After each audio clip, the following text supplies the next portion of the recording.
Muito bem, meus caros. Espero que vocês tenham passado uma ótima Páscoa, né, e também espero que vocês estejam dispostos, estejam animados, né, pronto para essa nossa luta diária que é a vida. Eu sempre me lembro do que o grande Isaiah Berlin, de quem vocês devem ler tudo que vocês encontrarem, absolutamente tudo. Eu lembro do que ele dizia a respeito dos seus alunos universitários, né? De como eles não só pareciam não saber ler nem escrever. O Berlin dizia que os textos que eles escreviam traziam aí as ideias de pernas para o ar. Eram textos que só mostravam a confusão daquelas mentes que não conseguiam raciocinar, né? Mas só ficam ribombando pensamentos. Mas isso para o Berlin não era o mais grave. O que mais preocupava ele era como aqueles jovens eram incapazes de perceber, por exemplo, ironias. E como eles eram verdadeiros fariseus, né? Hipócritas que tinham um comportamento falso. Por quê? Porque eles fingiam desprezo pela arte e pela erudição. Eram jovens despreparados para a vida. E pareciam assustados, pareciam perplexos diante da ideia de que muitos problemas da vida nem sempre têm solução.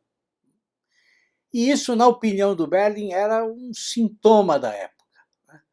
Um sintoma que, para mim, só tem se agravado ainda mais nas últimas décadas. É uma verdadeira doença da nossa época achar que toda infelicidade, toda frustração é necessariamente um mau estado, algo que precisa aí de algum tipo de remédio. O que é um verdadeiro absurdo. Por quê? Porque o homem maduro sabe que a vida, a vida é feita também de frustração e de infelicidade. Isso é algo inseparável da vida. Mas são exatamente essas dificuldades que nos impulsionam, né? E que tornam a vida digna de ser vivida.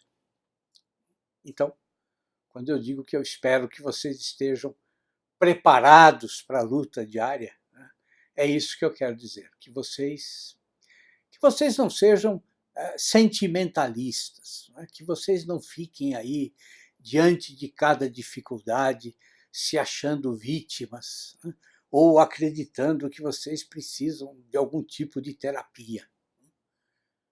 Mas eu desejo que vocês sejam fortes, não sejam conformistas, né, não se entreguem ao derrotismo. Bom, mas nem sei por que eu comecei a falar disso. Né?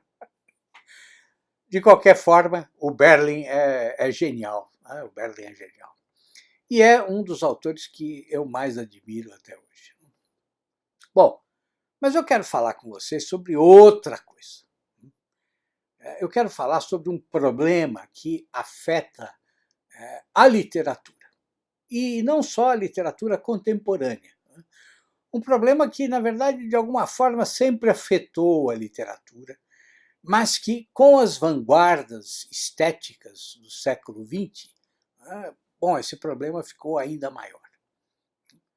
Eu quero falar com vocês a respeito do uso ou do abuso da linguagem vulgar na literatura. Bom, mas antes disso, eu quase me esqueço aqui de um aviso importante.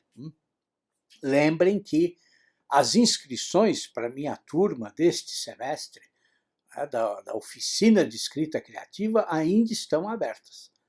Eu ainda tenho algumas poucas vagas e, inclusive, na semana passada gravei aqui um vídeo que está aqui no meu canal explicando como é que a oficina funciona. E neste vídeo aqui vou deixar o link para a página de inscrições aqui na descrição do vídeo. Tá certo? Bom, muito bem. Mas vamos falar sobre a questão da linguagem vulgar. Vejam, estão sempre tentando, né, aí, introduzir afetações na literatura.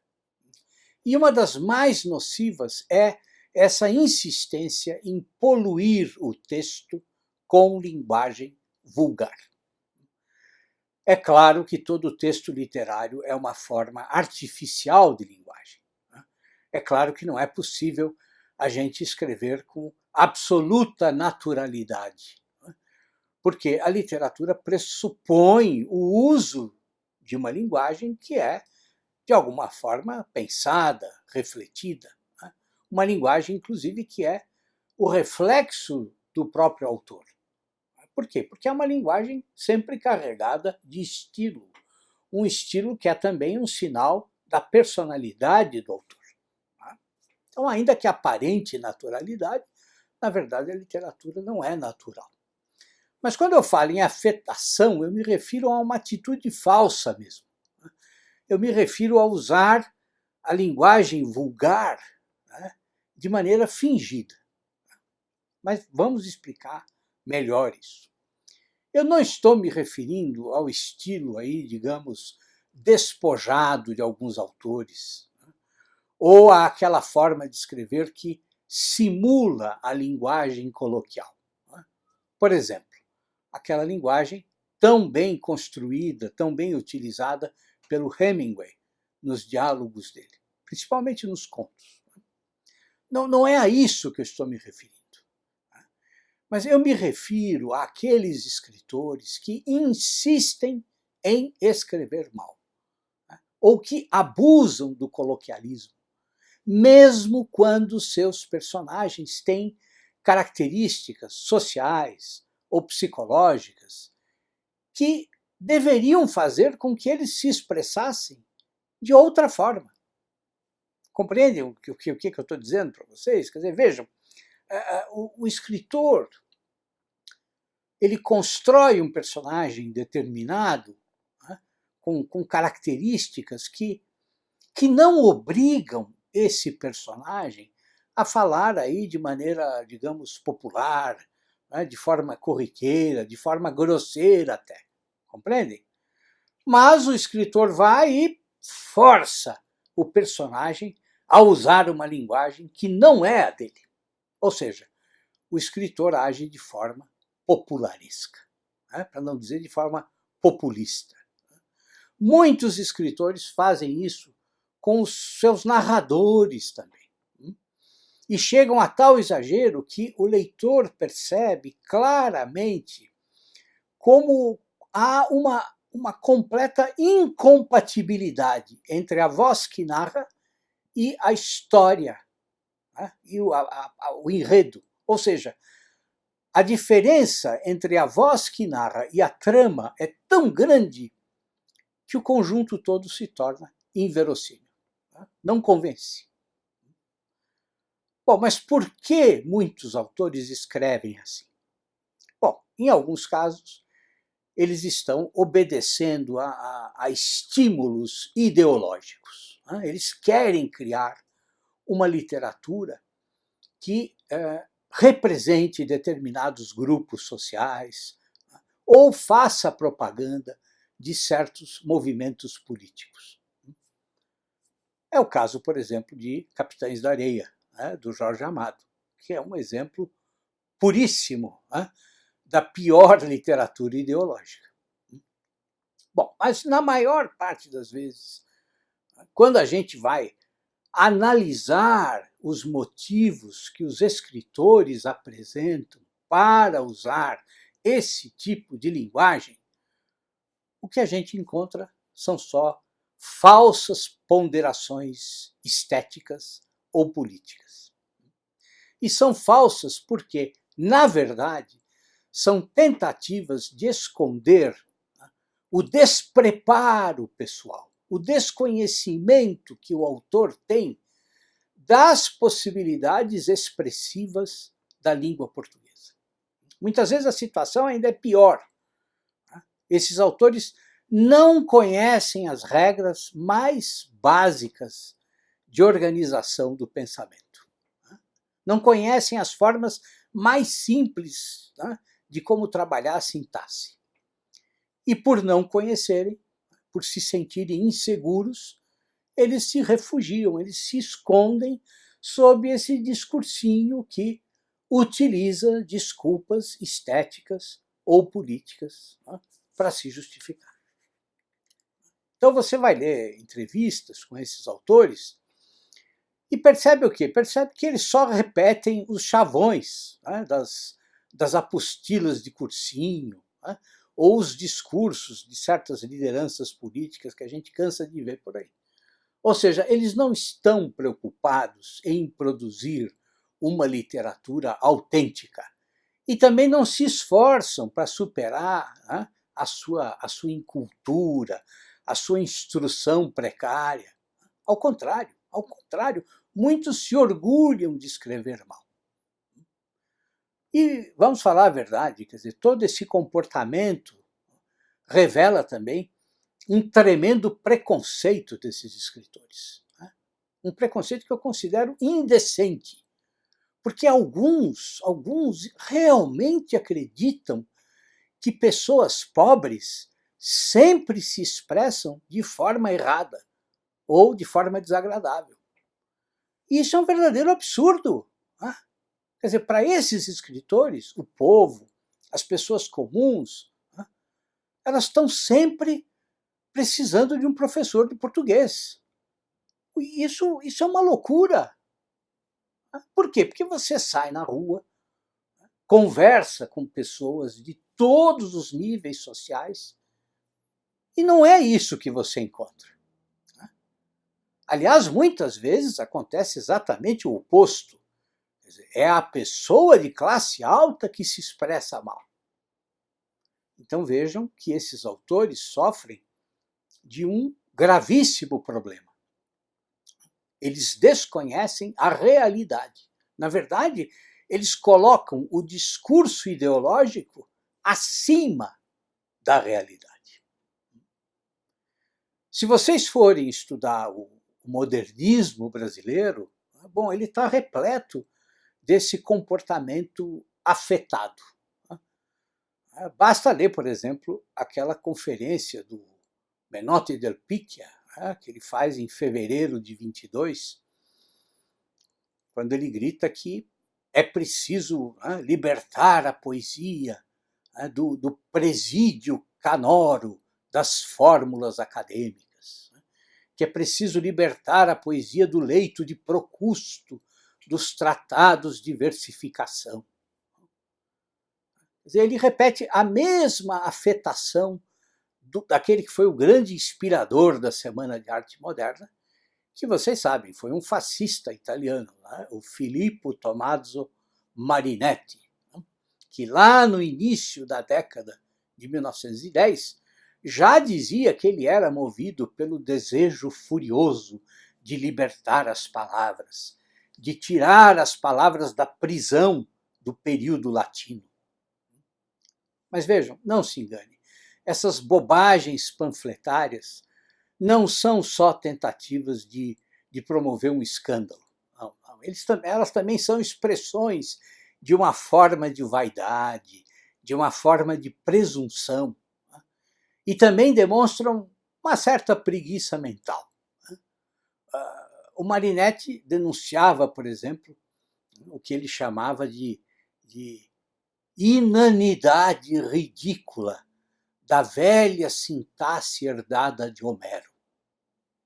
Bom, mas qualquer curioso que faça uma pesquisa rápida descobre que a literatura de Homero não era só a base da formação literária grega, mas ela se tornou também um manual de ética para a formação dos jovens. Uma espécie de tratado de ética cavalheiresca. Basta vocês lerem o livro do Henri Marroux, que eu já indiquei aqui, aquele livro sobre educação na antiguidade. Está tudo lá. Ou seja, é claro que a épica homérica, em termos de criação literária, ela é, como toda a criação literária é, artificiosa. Ela é um leito de Procusto, sim, mas é um leito de Procusto em que a humanidade se deita há séculos, né, com encantamento e com gratidão. Um leito de Procusto do qual nasceram e continuam a nascer uma infinidade de coisas absolutamente belas, né, e geniais. Então, qual é a legitimidade, qual é a autenticidade desses discursinhos e dessa literatura que abusa da linguagem vulgar, da gíria, né, da linguagem supostamente popular? Dessa literatura que abusa de uma linguagem que sempre cria uma armadilha para o leitor. Uma armadilha cheia de pleonasmos, de cacofonia, de erros e mais erros. Que valor pode ter uma literatura que só quer fazer jornalismo, né? Só quer transcrever, sem nenhuma reflexão, a fala banal aí de um traficante, de um político ou de um jogador de futebol? Qual é o valor que isso tem? Quer dizer, para o escritor que realmente possui alguma autocrítica, essas formas de experimentalismo, essas tentativas de tratar a língua de maneira frívola, elas acabam produzindo só decepção. Um exemplo perfeito é o Mário de Andrade. Nós vamos ler aí as cartas do Mário e o que a gente descobre? Descobre, a partir de uma certa idade, uma tremenda decepção, uma tremenda angústia, inclusive. É uma carta dele para o Manuel Bandeira, por exemplo, uma carta de agosto de 1934, em que ele diz claramente para o Manuel Bandeira: eu tenho muita técnica, isso não se discute, e tenho principalmente o que se poderia chamar de inteligência técnica, ou talvez técnica de inteligência. Eu tenho aquela esperteza de inteligência que sabe aperfeiçoar uma obra de tal maneira que ela pareça boa. Mas a coisa não é boa nada, ele fala. Parece uma coisa profunda, ele diz, mas não é nada profundo, é só técnica. Então vejam, esse tipo de comportamento artificial em relação à literatura produziu no Mário um profundo desgosto, né, com ele mesmo. Experimentem ler as cartas do Mário para o Álvaro Lins. Tem uma carta de 1942 em que o Mário fala sobre uma edição do Macunaíma que tinha acabado de sair, uma edição em homenagem a ele. Porque a primeira edição do Macunaíma é de 1928. Então, em 1942, o que o Mário fala para o Álvaro Lins? Ele diz que, na verdade, ele fracassou. Que ele escreveu um livro que só consegue ser gozado. Ele, inclusive, reclama do que escrevem na introdução do livro. Dizendo o quê? Dizendo que as pessoas não perceberam como tudo aquilo é falso. Então vejam que o Mário termina a vida, porque ele morre poucos anos depois, em 1945, ele termina a vida sabendo que ele não tinha atingido o ideal que ele desejava, o seu projeto de vida em termos literários. É o erro que boa parte dos escritores atuais repete. Eles tentam dissolver a língua, tentam derreter a língua, fazer da língua uma massa pastosa ou uma coisa barulhenta. Eles tentam, inclusive, despersonalizar a língua, quando, na verdade, a língua merece a nossa reverência. Eu não estou falando aqui da reverência dos tímidos ou dos ingênuos. Não é a reverência dos que têm medo de criar o seu próprio estilo de escrita. Não é nada disso. É aquela reverência, aquele amor que tinha, por exemplo, o grande escritor alemão Karl Kraus. Ele dizia que o perigo da palavra é o prazer do pensamento. E que a linguagem não é, como muitos pensam, a roupagem do pensamento. Não, a linguagem é a própria carne do pensamento. É isso, meus caros. Esse foi o nosso vídeo de hoje. Tudo de bom para vocês.